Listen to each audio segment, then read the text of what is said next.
Welcome to the Pop Docs channel and another video on the Wheel of Time, but this is an exciting one, Denny, the other half of the Pop Docs, because the Season 2 first 3 episodes have actually debuted, and we've seen them.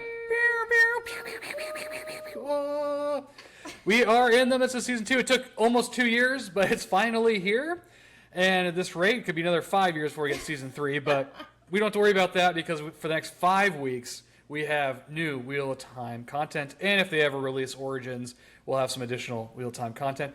But that's not the point of this video. That is not what has brought us together. We are here to talk about Episode 1 of Season 2, A Taste of Solitude. And our plan is to do review videos for each episode this particular season for our YouTube channel. And for new viewers, new listeners to the Pop Docs channel, we are both big Wheel of Time fans. I have read the whole series. Obviously, in my video, I have a lot of Wheel of Time merchandise here in different forms. It is my favorite book series of all time, certainly, obviously, then my favorite fantasy book series of all time. And I am currently in the middle of a reread. I'm 100 pages into The Shadow Rising because, Denny, what's your experience with the Wheel of Time? I am reading the series for the first time fully through. I think I read like the first, second one, maybe the third one in high school, long time ago. I did not remember pretty much anything about it, other than maybe like bits and pieces from the first book, maybe. So I'm considering it a fresh first full read through the series.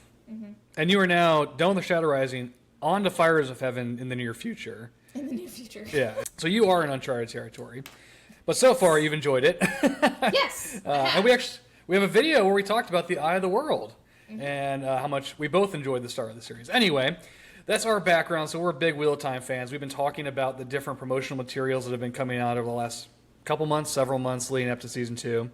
We both saw Season 1. We were both, I think, fairly happy with Season 1. I think I was a 6 or a 7 on it. I think you were around the same. Correct me if I'm wrong. Were you about 6 or 7 too? I'm pretty sure it was around this. Yeah, that same kind of rating. A lot of ups, a lot of downs the first season. So, but a lot of hope going into this season for a lot of different reasons, given particularly the production issues that plagued the first season, that presumably have not plagued them in the second season here. But that's a lot of throat clearing to get to the actual episode. And so the two of us have seen all 3 episodes, going to have individual videos on each of these episodes. And the way we've decided to approach talking about and reviewing each of these episodes is, first of all, spoilers for the first season and the second season so far. So we're talking everything about the show. Also, potentially book spoilers for books 1 through 3, the 3 books that are essentially adapted into the first 2 seasons, or at least season and 3 episodes. So, any spoilers available within those ranges. Second, we're going to go through each storyline individually in each episode and give our thoughts on the storyline, whether we like the storyline, whether we have issues with the storyline, any critiques, any concerns that we might have going forward. Since we don't have the full picture of Season 2 yet, I think it's still a little premature to be castigating the show in total until we see exactly where everything that's being set up in the first several episodes is or is not paid off, as the case may be. So we'll talk about each individual storyline in each individual episode, and then we'll rate each episode as well. So before we get to the main storylines of the characters that we were following last season, we started with the Dark Friend Social, or at least the show's version of the Dark Friend Social. And we begin with this little girl who is playing around in a courtyard full of rubble and look like kind of antique statues. And then ultimately out of this surrounding forest come what I thought were pretty poorly rendered CGI Trollocs at first, sprinting toward her with torches. And then this causes her to flee inside this star-shaped building and into a room with fireplaces and people wearing cowls, and so you can't see their faces, but only apparently on the top half of their bodies. Because the little girl goes under the table and she's looking around at all these different pairs of legs and seeing different types of attire. So here's beginning with spoilers. There's a Shan-Chan that she sees. There is someone from Shinar that she sees. And then someone that looks like, I think, a Tinker, who the little girl refers to as Mum. So she's clearly the daughter of one of the dark friends there. I also think that from an overhead shot, because Shamael picks her up and kind of escorts her out of the room and is talking to her and telling her about all the different names that he's been bestowed over the years, Father of Lies and whatnot, Forsaken. He's got a Forsaken reference and a Chosen reference. We got them both. I thought that was awesome. But from the overhead shot, I think you see a white cloak as well, because there's someone with like white gloves on. Yeah. Certainly speculation, but I think there's We a white also cloak. see a black Aja. I don't know if you said. That's right. I You didn't see say the yeah. ring Yep. and yeah. Who? I was going to ask who manufactures the black rings and why do you have them? Do you have to wear them to meet with other dark friends? I don't get it. You're not wearing it around the tower or around the Just world, I wouldn't 'cause. think, but Just because. whatever. You know. Yeah, it goes with the fashion outfit. statement, It goes with the outfit, yeah. Which is interesting because I think that person's also dressed in black attire. And I think in the book, the Aes Sedai were still like in their relative Aja colors at the Dark Friend Social. I could be wrong about that. But I thought like there was a red sister that was seen because she was wearing a red shawl or something. Anyway, ultimately the scene ends with a Shamael philosophizing about the meaning of good and evil and whether or not you're a good person, how do you tell? Or if you're a bad person, how do you tell? And then he and the girl caress the face of a Trolloc. And that's the opening scene. That's the cold open. Something we saw several weeks ago is actually released as kind of promotional material for the season 2. But what did you think? I don't think I've asked you. Did you like this version of the Dark Friend Social? What were your thoughts on it? I did like this version of it. I think it was like it was a simplified version of it. It was a little more like a sophisticated version of it, if you will. If I remember from the book, Ishmael just kind of appears in like his kind of gaudy persona, fire eyes and stuff like that. Yeah, talking in all caps. Yeah, they're all just That's what I kind say. of standing around and milling around, kind of looking at each other like who's going to backstab who and all this, like who's better than who and who's gonna, anyways. So I think this was a more like refined version of it that I think was really well done. Anytime you take like a POV from a youth and like have evil kind of corrupting them in your scene is always intriguing to me and really kind of scary too. It adds a very kind of creepy element to it. I mean, that little girl's definitely going to be a dark friend when she grows up. Totally. And I thought that they did a great job of, the dropping the hints of the different individuals who were present and kind of setting the scene for what's to come from potential players later down in the road. And then, of course, I love that, like, really creepy shot of Pat and Fane. I know, yeah. Churning and, like, grinning. I thought it was just a great way to start the series because it set it on a more, or this season, on a more, like, darker tone, I think, which I personally really loved. On the Pat and Fane character, and I talked about this in another video, I thought it was really interesting how his mannerisms at the Dark Friend Social really set him apart. So like that overhead shot when Shamael's walking the girl back out, no one's moving. Everyone's got, not everyone, but most people have their hands on top of the table and no one's moving. But you see Pat and Fane actually start to like lean forward. He's the only one that moves, and obviously he's the only one that removes his cowl so you can see his face. Which I thought was a really good touch because I think it really sets him apart from other Dark Friends. Like, this guy is an absolute wild card. Yeah. And I think I would suggest he's not afraid of a Shamael. I think everybody else is really tense. And even the Aes Sedai, I think, kind of clenches her fist when the girl's looking around. And so looks very nervous. I think it's kind of a show of nervousness, anxiety. And he doesn't care. Pat Fane does not seem to care. Doesn't care that anyone knows who he is and he's there. Which I thought really played to his character well. I mean, I think that guy's doing a great job. And I think he's going to show up again. I mean, we'll get to it, but, Perrin and the Shannarans are chasing him in this episode, the next several episodes. So presumably he's going to show back up. I wish they'd show him a little more often so far, but whatever. I guess they have plans for him. We do know this takes place after season 1, too, because there was a mention of Shamael being released by Rand at the Eye of the World. So we also have a sense of when this takes place in the timeline. I liked it, too. I thought it achieved what it needed to, that it demonstrates that there are Dark Friends everywhere in different cultures and different societies, and so the threat's always there, ever present. I did wish it was more like the book in the sense like it was a giant quote-unquote party where there was 50 to 100 people. I forget exactly Lots of people. how many. Yeah, I think that would have had more of an impact because then it really would show. Okay, there's dark friends everywhere. This was 8 people around a table, and maybe that's for production reasons. I don't know, but ultimately, I think it still achieved what it needed to achieve. And I still just love Ashamel. I love this iteration of Ashamel. Actor's so good. And he's calmer, seemingly more thoughtful, but still very cunning. And he's not screaming at everybody. And he got rid of the ridiculous CGI fire eyes. So thank goodness for that. You do get a glimpse of it later. We do get a glimpse of it later. That's right. Yeah. I was just like, no, don't bring it back. You're like, no. Let's leave it there, please. Leave it there in the ash heap of season 1. Although, right, a little harsh to refer to season 1 as an ash heap. It wasn't that bad. But the other thing I did like before we move on real quickly is, like, if you read I think it's in the companion book, and it comes up in later books. So minor spoiler here potentially. I don't really think it is, but I believe, if I remember correctly, in his prior life, like in the Age of Legends, Ashamel was a philosopher by trade, and I don't know if this was intentional, but I really thought they were leaning into that because he's ruminating on what it means to be a good or a bad person or a monster or not a monster. And so I really like that element too, because I thought it was a subtle kind of Easter egg to book readers. He still is that person at heart. He's still that philosopher at heart. And he's contemplating these issues, even with, I guess, a child, and turning this child to the dark side of the One Power. But so I thought, I agree with you. Off and running. I really liked the opening. Could have been better. Could have been worse. But I was happy with it. But it leads us into the first of our main storylines, Moraine and Lan.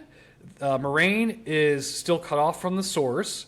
There's still no definitive answer whether she's stilled or shielded, but she just can't touch the source.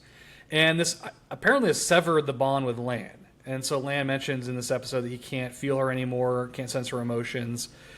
So they've both essentially lost something. Moraine has lost access to the power. Lan has lost access to the bond. They're both very standoffish. Moraine is shutting him out, pushing him away. He's training with his sword with no shirt. And Adelaus, who is an Aes Sedai, living at this vineyard almost. I don't know, this villa with her sister Perrin. We got Perrin Sedai making an appearance. They're sisters, and I believe in the biological sense, not just in the Aes Sedai sense, if I understood it correctly. And Tomas is the warder of Perrin, and they're allowing Moraine and Lan to be there. But we see Moraine going to a well, getting a bunch of water, lugging this water up a hill, warming a bath, doing laundry, taking a bath. So it's a nice callback to the first episode when she and Lan are taking a bath in Emond's Field. And she could use the power there. She can't now. And I think Rosamund Pike, again, great actor, just does a great job demonstrating the emotional depths that Moraine finds herself in, having been cut off from the source. But one thing before I turn it over to you that I do like about this storyline that they've depicted is that Moraine has a mission. And it literally seems like her determination is what is keeping her moving forward. And otherwise, she would succumb to depression and potentially worse, as a lot of people that are gentle and stilled in this world fall victim to. And so I thought the show and this storyline really did a good job showing her determination and showing that even if she doesn't have access to power, she's still very formidable in a lot of different ways. As she manipulates Bail Doman. We got a Bail Doman sighting, not on a ship. There's a reference to a ship. There's a reference to getting on the water and whatnot. But essentially, she swindles him out of a poem. And he's trying to give her Quendiar, Heartstone, the unbreakable stone that's broken, which is also a reference to Karien.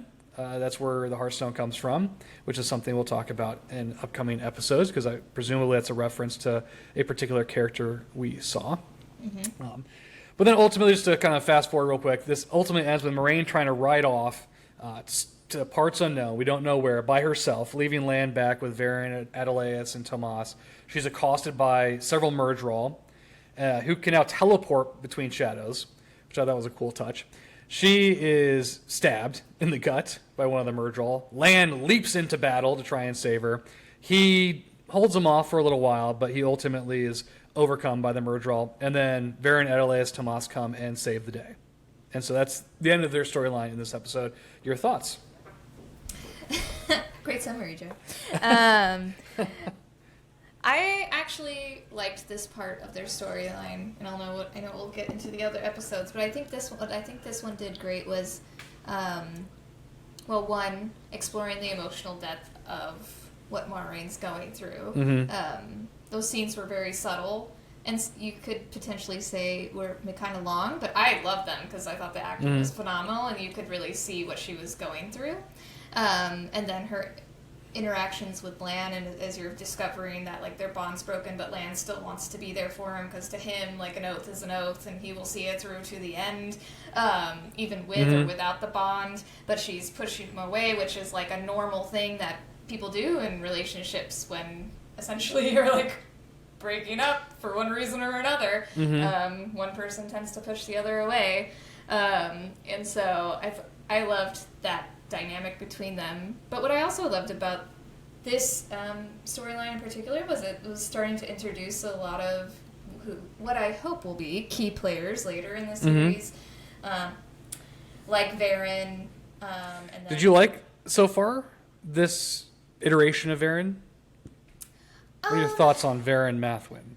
I mean, I love the book version of Varen because she's so quirky and very much, I think, kind of defines how like a brown Aes Sedai is, just kind of very nose in the books, but just very like they just observe and like take notes, and all they care about is like history and stuff. And just I love that side of Varen because it just makes her a little quirky and weird and different. This one is very much kind of like motherly and caring and a little more personable versus kind of aloof and odd. Which I guess from a show standpoint I can understand why they would change it a little bit, because they need to have maybe a little bit more of an emotional connection with Moraine for this storyline right now to kind of ground her.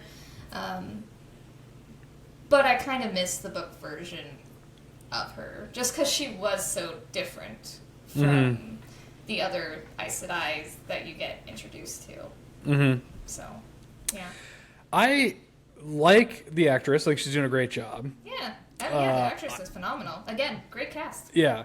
But this is not Varen to me so far.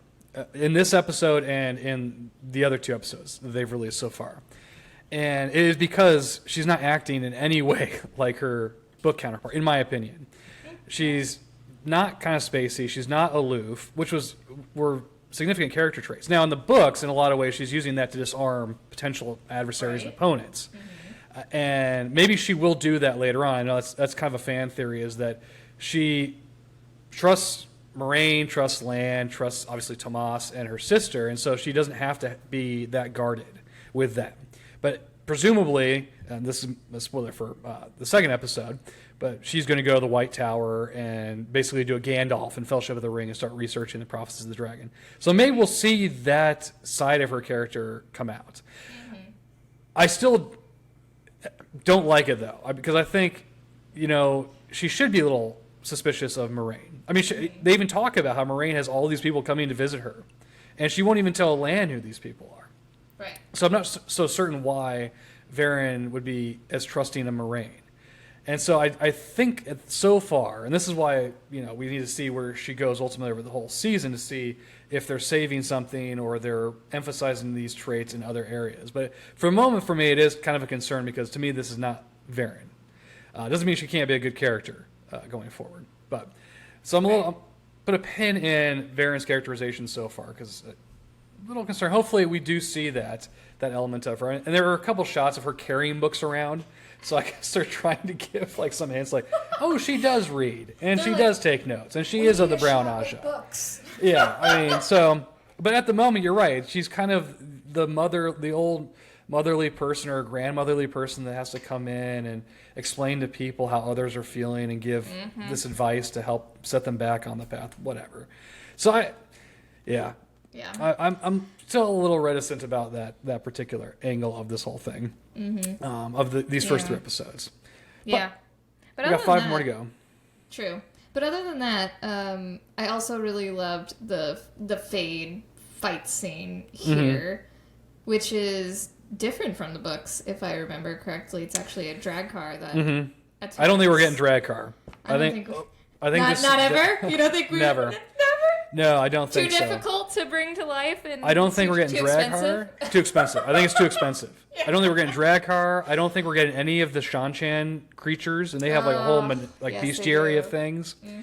Although I think you need Torakin, the flying creatures, because one of the things that they they literally- offer is air superiority, which is important for a militarized society. Anyway, I'm not going to go off on that tangent, right?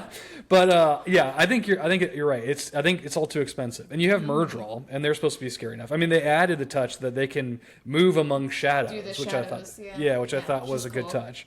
I didn't really like that Moraine could stab one in the jaw, because she's not the martial Right. person in that relationship. Yeah, she's And supposedly she didn't kill it; she just like disabled it briefly. I guess I heard another podcast say that she didn't actually kill it; she just disabled it because it pops back up or something.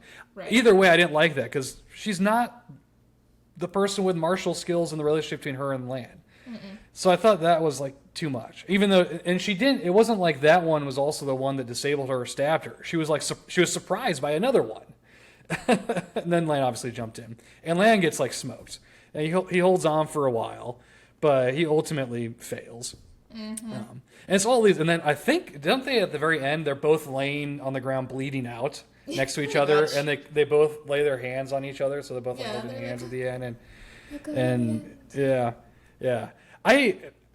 As much as I like how they're showing Moraine sticking to her mission, overcoming what she's gone through, or at least holding off kind of the demons at bay.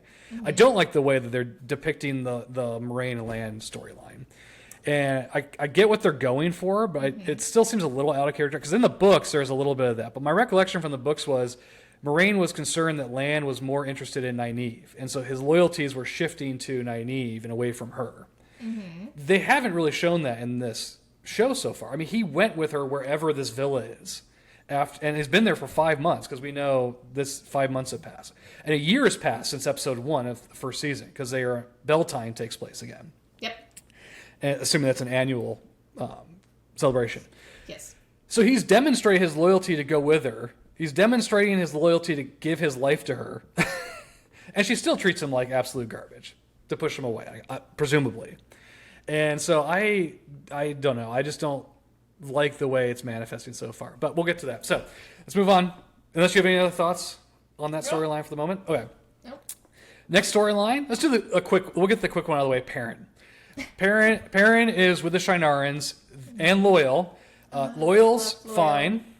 He's back. He's fine. He's healed, healthy, whatever. Uno's back. He was stabbed as well at the end of it last season.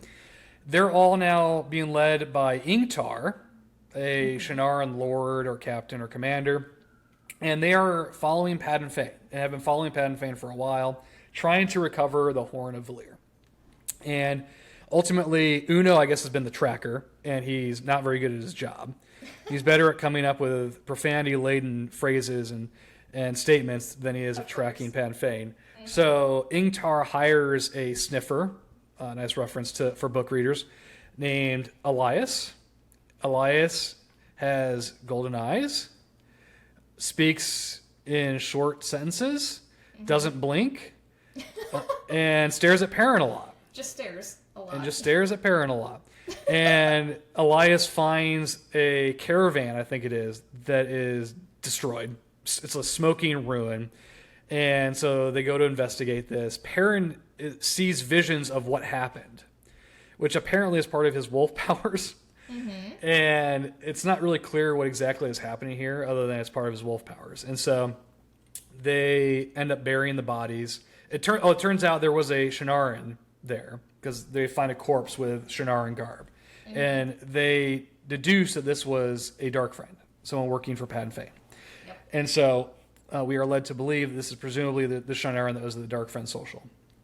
And ultimately, Ingtar decides to bury everybody, even the traitor, despite protests from, among others, Uno. And I loved Elias actually buries. There was a dog there that was protecting a child, and the dog died. And I think it was a good touch that Elias actually buries the dog while everybody else is burying all the humans. So I thought that was a really good touch, particularly for his character. And then I believe it's in this episode, hopefully I'm not jumping ahead, where Ingtar has a conversation with Perrin at a very inappropriate time. They're all standing around these graves, and Ingtar just starts asking Perrin "Oh, are you full of hate? And what would you do if you found Pat and Fane?" So Perrin has now apparently transferred his own self-loathing for what happened to his wife in the first season to Pat and Fane, and blames Pat and Fane for what happened to the Two Rivers, and more specifically to his wife. And he wants to tear Pat and Fane apart when he catches them. And Ingtar essentially counsels him to say, anger doesn't do you any good. It's not bringing back your people or your wife.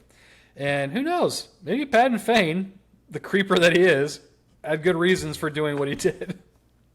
Not a stance I would stand on, but okay. Yeah, and so that's basically the Perrin storyline so far. No explanation as to how Loial and Uno were healed in any way. And what happened? They just completely ignore what happened in Faldara. We don't get any shot of Faldara. The beginning of the Great Hunt completely excised from the show. Mm-hmm. So with that, what are your thoughts on Perrin's storyline? I mean, other than missing huge amounts of backstory to help set it up a little bit better on what they're doing, other than that, I thought it was okay. I enjoyed that, Perrin was getting a little bit more screen time. And he had some lines. He actually got more than a couple lines. You get to see him starting to go through his wolf stuff. Let's put it that way. His wolf stuff. Wolf stuff. I don't know what else you call it. His wolf journey, perhaps? I don't know. So I enjoyed that aspect of it, and I love Loial. He's just so fun. I love his lines. He was ragging on Uno. I was ragging on Uno a little bit. He's just kind of cheeky, and he's super fun. And I loved Uno. I was like, you're taking the piss. And they're like, no, seriously. You were close. And then they just start laughing. And he's like, you are taking the piss out of me. So there were fun moments like that I thought brought some fun and levity to this episode. The Elias part was interesting on how they introduced his character as a sniffer for them. I don't know if I really liked that. It was a little too extreme of him just kind of staring a lot. Yeah, there's no substance to him so far. No. Really? No, especially in this episode. And if you read the books and you know about his character, you're like, this is an odd choice to have him, introduced in this way. There's no personality to him yet. And maybe they'll change given what happens after the third episode. We'll get to it in a later video.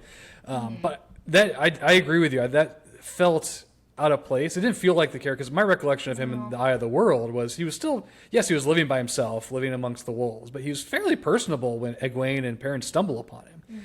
And he's been a part of society in some sense. I mean, in the books, he clearly visited the Tinkers a few times and hang out with the Tinkers. So, but now he's more of a plot device at this point to move the Shrine Arrows from point A to point B to point C. And at some point also to presumably introduce Perrin to the wolf side.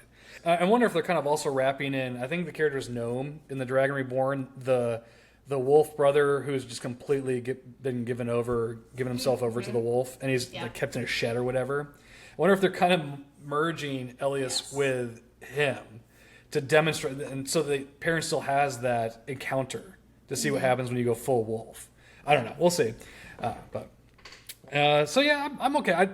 My own views on it. I wish it annoys me they didn't say what happened right after the events of episode 8. It could have just been them sitting around a fire.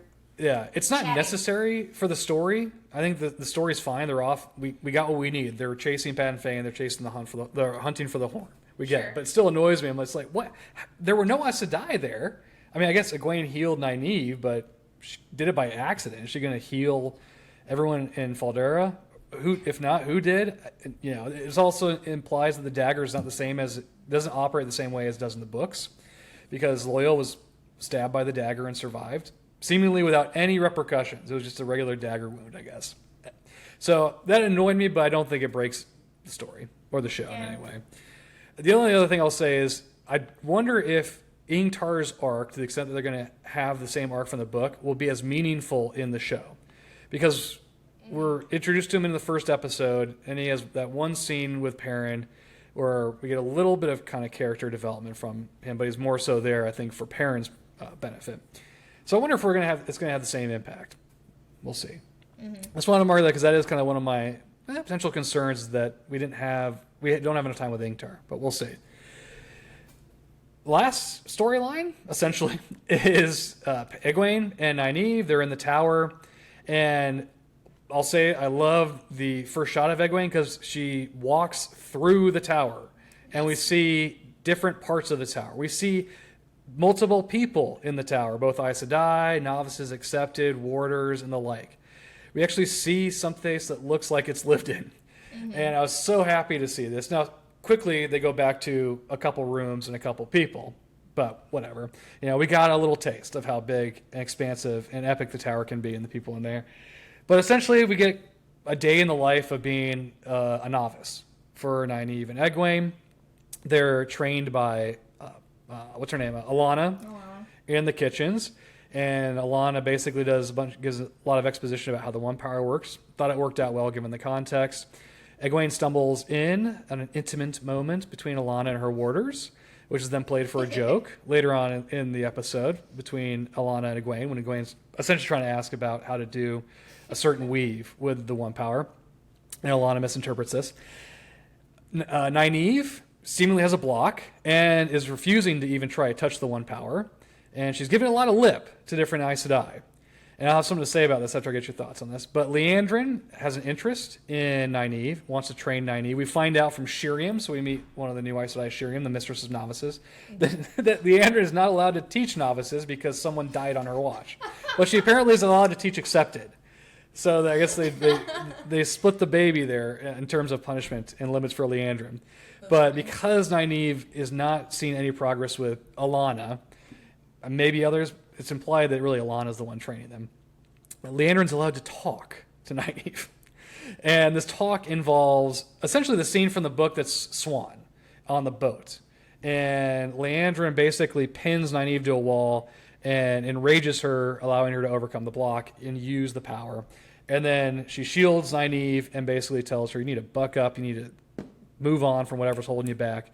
You're incredibly powerful. Seize your power. Use your power. Stop this. And then she leaves. And then Egwene and Nynaeve have a very touching moment reading a letter from Perrin. And it's bell time. And that's essentially it, I believe, for their storyline. They both talk about how they miss Rand. They both think Rand's dead. They miss Perrin. They miss Matt, even though Matt could be anywhere. He abandoned them. And that's essentially their storyline for the first episode, I believe. Did I miss anything that you can think of off the top of your head that is relevant for their story? Well, don't we get to see Matt in this episode? We do, but it's very brief.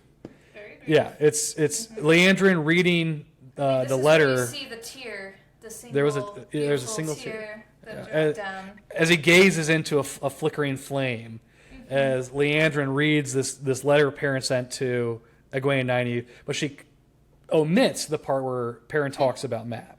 Yes. And then tells Matt, it's so sad that your friends won't even mention you. Bummer. And so this is a big point of discourse. Is this a lie? Did she lie here? And if she did, what implications follow from that particular lie? Yeah, we can leave that for, if you want, we can leave that for a later video, later episode, because essentially he's apparently imprisoned by Liandrin, and there's no indication of, is this a private dungeon that she has for people that interest her? Do other Aes Sedai know he's there? We don't know. And she doesn't really tell him anything other than, here's this letter, happy Beltane, peace out, enjoy your solitude. So, yeah. Between those two, do you have any thoughts on? What are your thoughts, I guess? I'm sure you have thoughts on this storyline. Well, I agree with you that I love seeing the tower in that kind of like montage of like a day in the life of a novice. Was really fun to see. I was hoping they'd do something like that, and they did, which is great. I thought it was really, really fun. And so I loved that part. I mean, I think this was a great interpretation of showing Egwene and Nynaeve as novices, and kind of their individual struggles of how Egwene's just doing what she needs to do to go through the process. She's being a novice, and Nynaeve is very much naive and being stubborn and not wanting to do what the Aes Sedai tell her to do. So, you know, I thought that was a great way, interpretation from the book into the show. I personally love how Leandrin's character is going so far. When I've watched the first season, I hadn't really caught up to, obviously, what she ends up being. In the books, you mean? So in the books, yeah, in the books, what she ends up being. But so like the first season, I was like, okay, she's just like a pissed off woman who hates men, you know, typical Red Aja. But seeing this season, I feel like they're doing a lot of character development to make you really kind of like her and feel invested in the character before they rip your heart out. So I again, phenomenal actress all around. She's so great. Very piercing eyes. Oh my goodness. When she's strong stares jaw, like just, she is stern. And I think even in the second episode, when Min ends up meeting Matt. Even I think Min says something about her jawline. Yeah, like she's Leandrin's jawline. Strong, stern woman. Yeah, who she's takes great. Shit from anybody. Like she's ready to like just take you down, which is really cool. I loved the actress's portrayal of her. She's fantastic. But yeah, I loved everyone. You got to see a little bit of Alana with her warders. You get to see the warders. Oh, that's right. A little bit. Yeah. With Nynaeve, which is interesting about the combat, but I feel like that's kind of tied to like her connection to Lan is to continue to kind of be active with the sword play, and so that was kind of fun to see the warders engage a little bit there. And they did set that up. So I mean, in the first season, I think it's episode 5 when they're traveling back to Tarvalon with the Dragon Reborn. There was a line there that Moraine says Nynaeve spends every night at the warder fire. So she clearly feels more at home, I guess, with the warders and the Aes Sedai. More comfortable, thank you. With the warders and the Aes Sedai. Yeah. So it doesn't surprise me that she's fighting and training with the warders to blow off steam.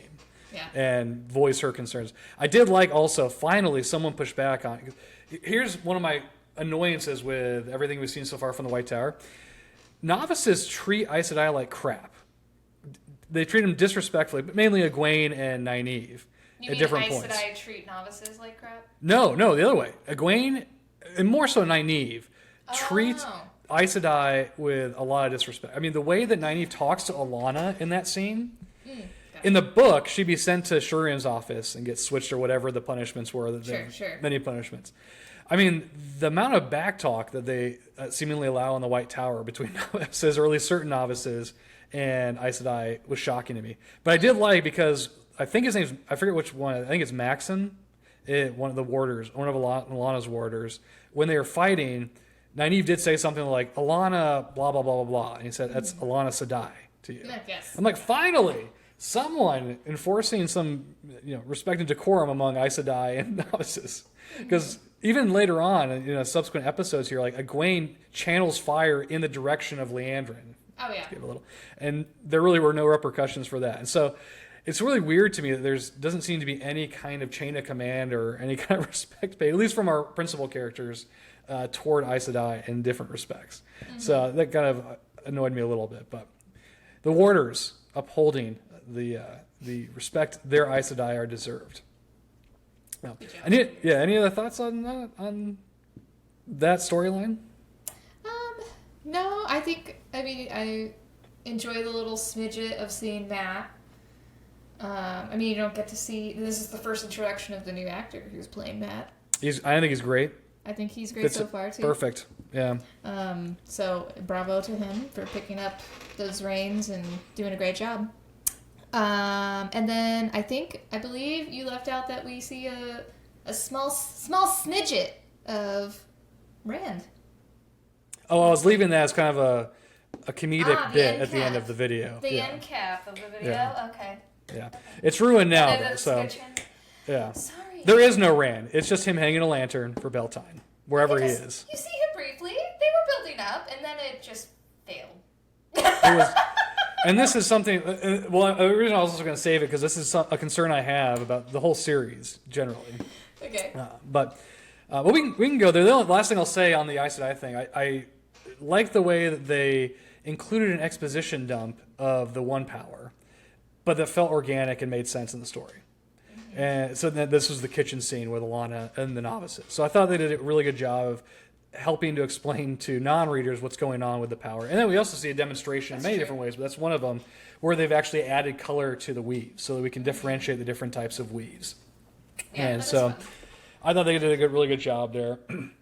This does lead me. So this is, I guess we'll move into the last segment here of this video is any concerns, and then we'll end it with your favorite part of the episode, my favorite part of the episode. We'll do big concern if you have any, or maybe big criticism so far. And this is for me just a concern, as I mentioned, because we'll see where it goes over the span of the season. But my concern is either the showrunner and writers don't know what to do with Rand and the Dragon Reborn, or they don't care as much, because I think this episode was a metaphor for how the show has largely treated the Dragon Reborn and Rand in a season and 3 episodes as almost an afterthought, because we still haven't really seen Rand do anything as the Dragon Reborn. We've heard a lot of reference about how important and powerful he is, but even at the end of season 1, he has the aid of a saw on Grial, and he just shoots a bunch of weaves at the phantasm that is Ashamael, breaking him out of prison. And now we spend a ton of time largely in the tower following Egwene and Nynaeve, with everyone telling Nynaeve how powerful she is. Constantly. Telling her everyone telling her how powerful she is.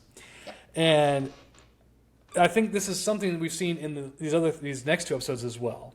And so I'm wondering, it should be balanced in some sense. I don't think they've achieved that balance. And I ultimately am not sure if the showrunner and the creators really want to achieve that balance. They certainly seem to be more interested in what's going on with the Aes Sedai in total, both the existing Aes Sedai as well as mainly the Nynaeve, Egwene, and who we'll get to, Elaine, who, by the way, I think is one of the best additions to the show. So that would be my number one concern, I would put it, following from this episode. Do you have any particular one you'd want to mention? Or any at all to which you can then isolate one?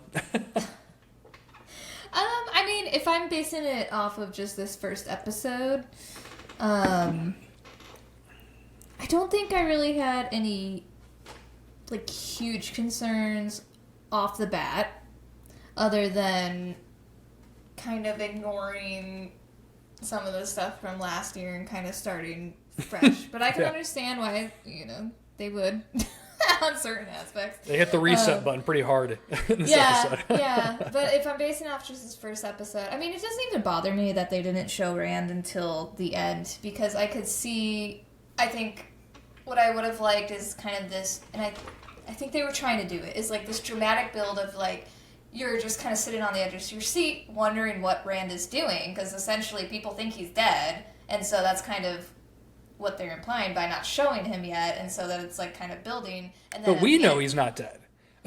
Well, I know we know, but still, there's still a mystery there, and maybe the other characters, you're just learning what the other characters think, with Beltane, and they're like, oh, I wish Rand was, here, and Moraine, is keeping the secret and stuff. And so I think they were just trying to do some kind of dramatic build and then reveal Rand at the end, but I think they just failed in showing execution. In execution, just in an impactful way. Because I was even getting excited.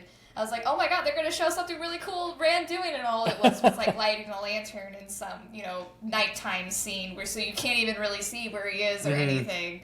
And so it just felt flat, which was disappointing. So I'm hoping maybe they will figure out what they want to do with him. But I mean, to be fair, we will get more. We do get more of him in episodes 2 and 3, but I also have my reservations about his storyline there. We can get to in future videos. Yes, yeah. So I'm trying to hold my, my judgment for the rest of the series. No, I think that's completely fair. Based off of this first episode, there's other thoughts moving forward.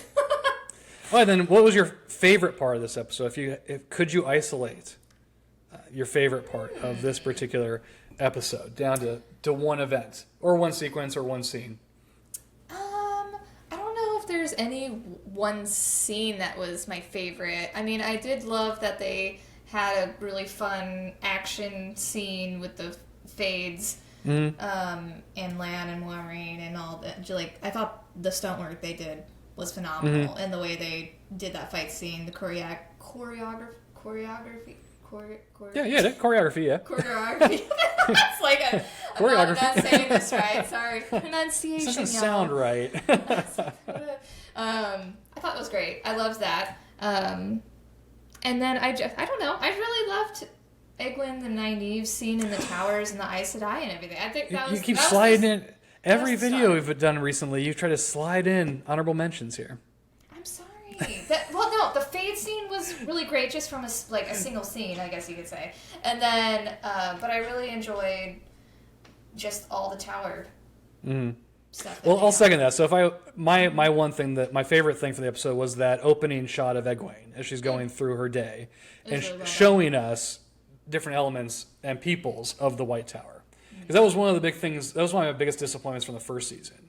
And I understand there's a reason why they were limited to certain aspects or areas of the White Tower. But still, it really disappointed me that it felt so meager and modest. So I was so happy to see that immediately they gave us a lot more of the tower. And since you got an honorable mention, I guess I'll couple it with this too. I loved the scene with all the Aes Sedai debating what to do with Nynaeve. When Leandrin is there trying to poke the bear and gain access to Nynaeve. Because we saw multiple Aes Sedai. There are more than just our main Aes Sedai from season 1 in the tower. And even though we don't really see them outside of Sheriam going forward, at least so far, it just gave a little more realism to what's going on. And it really opened up the tower. So, love those two things. Those are my two favorite things. But, rating for this episode, if you had to give it one? A rating? I would give it probably, for like a first episode of a new season, I would give it a pretty decent rating. I'd probably say maybe like a 7. Dang it, that was what I was going to give it. Yes, I agree with you. I would give it a 7 too, as well. 70%. Not great, not terrible, good. A solid 7. Passing grade. Solid average episode. Yes. We're going to go academically here. So, cool. Well, that was our review, discussion of episode 1, A Taste of Solitude. Denny, if listeners, if viewers are interested in more of our content, wheel of time or otherwise, where can they find us? You can find us on YouTube to watch all of our fantastic videos, a little like this one, at the Pop Docs. Also on X Twitter is what we are calling it now, at the Pop Docs as well.